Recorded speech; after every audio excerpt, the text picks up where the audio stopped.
Ya está en el estudio Luis Antonio Guacuja. Él es candidato a doctor en Derecho e Integración de la Unión Europea por la Universidad Autónoma de Barcelona y maestro en Derecho por la misma universidad. Ha sido consultor de la Unión Europea para temas relacionados con México. También ha sido académico en la Universidad Nacional Autónoma de México, la UNAM, en La Salle, en la Universidad Popular Autónoma del Estado de Puebla, la Panamericana, el TEC de Monterrey, el ITAM y el Instituto Mora. Ha sido conferencista en Francia, Bélgica y Alemania y es asociado del Consejo Mexicano de Asuntos Internacionales, el COMEXI. Luis, bienvenido de nueva cuenta. ¿Cómo estás? Genaro, muy bien, muchas gracias. Oye, ¿cuál fue la sorpresa de esta elección? Parece que no hubo sorpresas, ¿no? Se esperaba que ganara Merkel, gana con un triunfo holgado. Tal vez, ¿cómo se desinflaron los socialdemócratas que pasaron de la esperanza a la tragedia con los malos resultados, los peores resultados en la historia reciente de este partido, ¿no?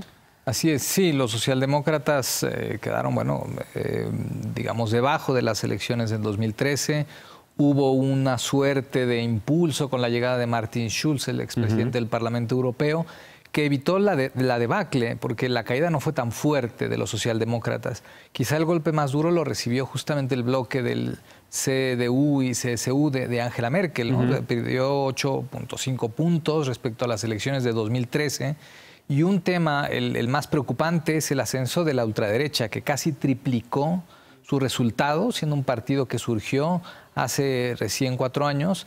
Y si bien entonces no llegó al Parlamento Europeo, ahora llega con una fuerza que superó incluso los pronósticos. ¿A qué se le atribuye el ascenso de este grupo? Alternativa por Alemania, ¿no? Exactamente.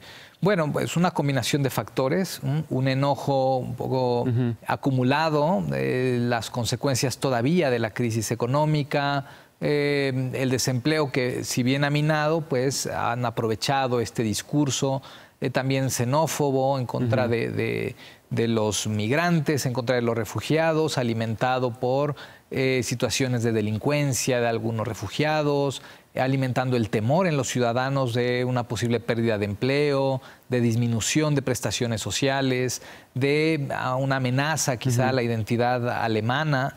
Y este discurso que vende muy bien, pues habrá que ver cómo se materializa en el Parlamento. Hay quien dice que ya en el Parlamento el Partido de Alternativa por Alemania se desinflará, pero no deja de ser preocupante, digamos, la tranquilidad por un lado de la continuidad de Merkel, pero el ascenso creciente de los partidos de extrema derecha y donde Alemania pues no escapa a esto. Tocas este punto que prácticamente tiene que ver con lo inmediato del gobierno que ahora encabezará Angela Merkel, ¿no? 4 años más de la era Merkel para Alemania, que ahora se tendrá que ver forzada, obligada a dialogar con estos grupos en el Parlamento por el sistema político tan peculiar que tienen allá, muy distinto al mexicano. Pero en fines prácticos, ¿en qué puede afectar la agenda de Merkel el efecto de que haya ahora representatividad de este partido, ¿no?, en el Congreso? Claro. La primera tarea será formar gobierno, ¿no? Y aquí tiene 2 alternativas: o aliarse otra vez con los socialdemócratas, aunque estos últimos lo descartaron de momento, pero pues tenemos 2 meses para que se pueda negociar. La alternativa que se ha puesto sobre la mesa es, digamos, hacer alianza con los liberales, ¿no? Digamos, los aliados naturales de Angela Merkel, pero con los verdes también, ¿no? Ahora, entre liberales y verdes tampoco es que haya muchas coincidencias, y quizá tratar de justamente de arrebatar muchos de los temas álgidos y reencauzar, que lo que hace falta aquí son políticas públicas que demuestren y que expliquen a los ciudadanos que no van a perder ni prestaciones, ni identidad, ni su empleo por el que haya refugiados en su país, ¿no? Claro, a ver, uno de los, digamos, de las prestaciones de estas alianzas es que tendrá que haber carteras en el gobierno de Merkel, Secretaría de Estado, que se le den, digamos, a estos de sus aliados, ¿no? Pero en los hechos, en la agenda de políticas públicas, ¿ves que habrá una puerta abierta a estas demandas de los grupos de ultraderecha? ¿Cambiará la política migratoria, la actitud hacia Europa, el euro, etcétera? Yo pienso que será casi irrelevante para los temas importantes, ¿no?, la presencia de Alternativa por Alemania, porque tiene un discurso tan diverso, tan exacerbado, pero con muy poco contenido. Y será difícil que planteen propuestas inteligentes y viables ya en el Parlamento, ¿no? Porque, bueno, pues sí, los socialdemócratas estarán en la oposición y bien que mal los otros partidos, bueno, el partido de izquierda y tal, no comulgarán, evidentemente, con muchas de las propuestas de Alternativa por Alemania, que hay que decirlo, también le arrebató algunos temas a a Die Linke, ¿no? a la izquierda, ¿no? Y entonces este discurso que vende, este discurso explosivo, pero que en los hechos y dentro del Bundestag yo creo que va a tener pocas posibilidades, ¿no? La preocupación es la presencia constante y creciente, aunque la efectividad yo creo que será dudosa. Claro. Oye, veíamos en el trabajo de Ana Velasco hace rato un balance de estos primeros 12 años de Angela Merkel. No sé si quisieras también tú hacer tu propio balance de estos 12 años. Es, como decíamos también, es histórico, no solamente por el hecho de que sea una mujer la que ha estado tanto tiempo al frente y la primera vez que ha estado una mujer en una de las potencias, o tal vez la potencia más importante de Europa, sino que además se va a quedar otros 4, superando a Helmut Kohl, ¿no?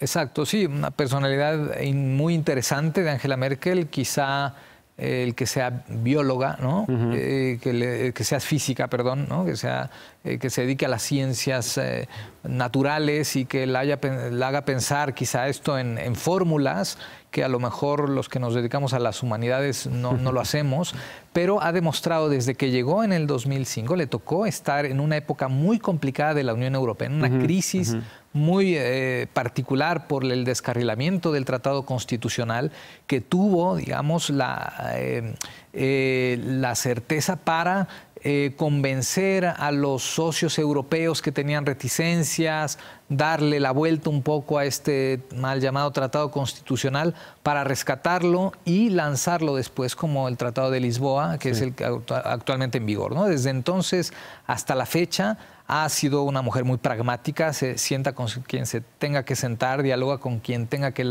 dialogar, aunque no tenga coincidencias. Podemos poner el ejemplo de Alexis Tsipras, el primer ministro griego, por ejemplo. Entonces se prestará al diálogo y yo creo que observará bien los movimientos en este sentido de Alternativa por Alemania y sus propuestas, y así como lo hizo en la campaña, le arrebató muchas banderas a los verdes, a los socialdemócratas y las hizo suyas, ¿no? Hay quien incluso la acusa de haber socialdemocratizado a su partido, ¿no? Pero pues ha sido muy hábil, y además otra cosa muy importante es el liderazgo. El liderazgo que en general está ausente en el mundo, que está también muy mermado en Europa y que pues en ella pues se ha conservado, y por eso tanta esperanza, ¿no? Lo que tenemos que preguntarnos es qué pasará después de estos 4 años, ¿no? Claro. Si habrá un sucesor o una sucesora que esté a la altura. Claro, porque habrán sido 16 años de una misma líder dirigiendo a la potencia más importante de Europa.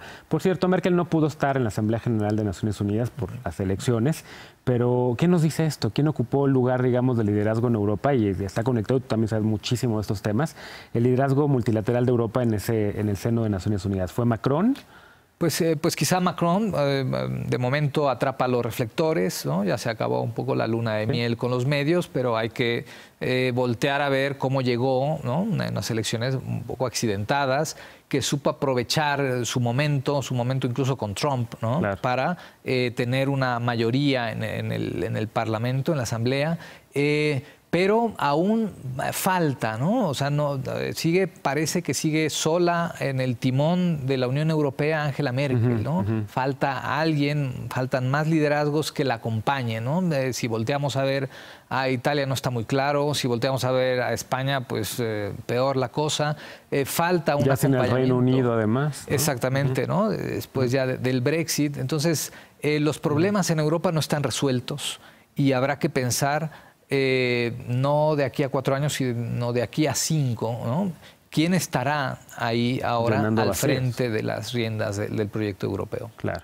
Pues Luis Gacuja, siempre un placer hablar contigo. Vente pronto para que hablemos de otros temas, el referéndum catalán, por ejemplo, y la presión que hay también allá. Así es, ¿no? Te agradezco muchísimo. Gracias a ustedes. Sobre todo, gracias a ti por habernos acompañado esta noche en Foro Global. Soy Genaro Lozano. Te invito ahora a que continúes con la programación de Foro TV. Y de nueva cuenta te invito a seguir los esfuerzos ciudadanos en materia de reconstrucción por el sismo en la Ciudad de México. Vamos a estar insistiendo a lo largo de toda la semana, dándote información de dónde puedes donar, cómo te puedes sumar. Y hoy te presentamos la Cruz Roja y la iniciativa @verificado19S.